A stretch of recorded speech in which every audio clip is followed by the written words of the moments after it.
Hey everyone, welcome to my How to Set Up video series where I show you all of my favorite effects to use with Ableton in live performance.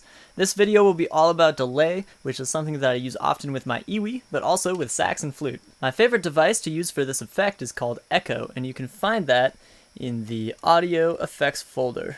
The most CPU efficient way to do this is to set up a return track just for this, which you can do by using these keyboard shortcuts. So the advantage to setting it up in a return rack as opposed to just slapping it on the instrument rack is that if you have multiple channel strips, you can send them all through the same return track rather than setting up multiple delays. Not only is this less labor intensive in the long run, but it's also much more CPU efficient. I like to turn the send dials on each of my MIDI or audio channel strips to max, and then just turn on the device whenever I want to use it. I have the on and off switch of this device mapped to the B button on my Wii remote for quick and easy access. Another thing that I have MIDI mapped is the feedback dial so that I can decide how many times I want the echo to be repeated. As for the rest of the settings, I have the dry-wet knob turned to around 33% so that the repeated notes are significantly quieter than the original notes, which helps the delay have a more natural sounding echo to me. As for the timing of the delay, you can see that the rate of our echo is being measured in subdivisions of the quarter note. This means that if we're playing with a live band,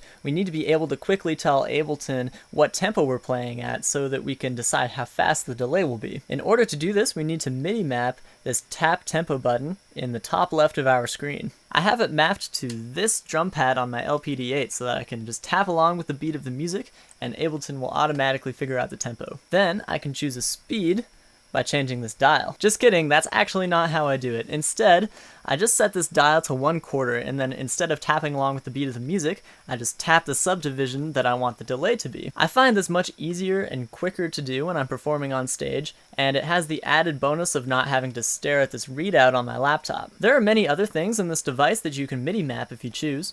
The only other thing that I have MIDI mapped is this stereo link button. If I unselect this, I can get a different delay on the left and right channels, which sounds really nice in stereo. That's pretty much it for this plugin, but there's one more type of delay that I want to talk about before I wrap up this video. So the delay that I just showed you works on the principle of echoing an audio signal. If you're using it with a soft synth, that means the output from the soft synth is the signal that's getting repeated. But what if we repeated our signal before it even got to the soft synth? What I'm talking about is, of course, a MIDI repeater, which instead of repeating an audio signal, repeats the MIDI note information. This sounds nothing at all like traditional delay, but since it works on a similar principle, I decided to include it in this video. Here's a quick demo.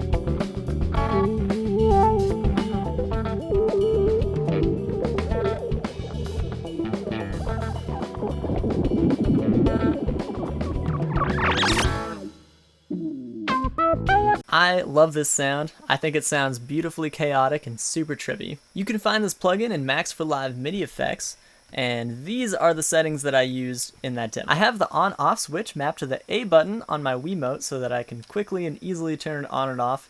Trust me, this is an effect that you're going to want to be able to turn off pretty easily. That's it for this tutorial video. Please leave a like if you found this to be helpful or interesting, and please subscribe if you want to learn how to set up more effects like this one in the future. Until next time.